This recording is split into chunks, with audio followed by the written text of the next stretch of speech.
How to fix disabled accounts cannot be contacted error on Instagram. How's it going, everyone? Welcome back to the Tech Studio, and today's guide I'll show you why this problem actually happens and how you really can fix this problem. It's super easy, so let's get started with the video, guys.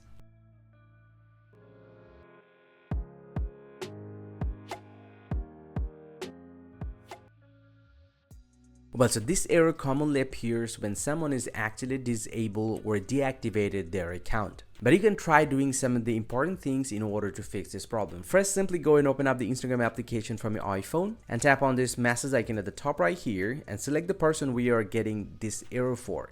And then simply go and tap on this profile icon at the top right and tap on three dot or the option here and tap on restrict. And tap on restrict and restrict the account. And once you do that, the message will be gone from the list. So you just need to get back from here. From the home page, tap on this profile icon at the bottom right here. Tap on this three horizontal line at the top right. And from the list, you just need to find out the restricted here. So you just need to tap on the restrict.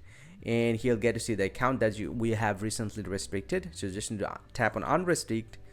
And the account will be unrestricted. Get back to the message again. Just go and tap on this one and try sending the message again. If you still have the problem, then you can tap on this profile icon once again, tap on option, and this time you just need to tap on block and block the contact and go to the same place to the block section, and you just need to unblock the account and try sending the message again. And hope one of this process will fix your problem and you will be able to send messages to this person. But after doing all this process, if you still have the problem, then this might indicate that the person is actually deactivated their account. So you just need to wait until they reactivate their account. Hope you find this pretty helpful, guys. If you do, please drop a like and subscribe to this channel. See you guys around, and thank you very much for watching.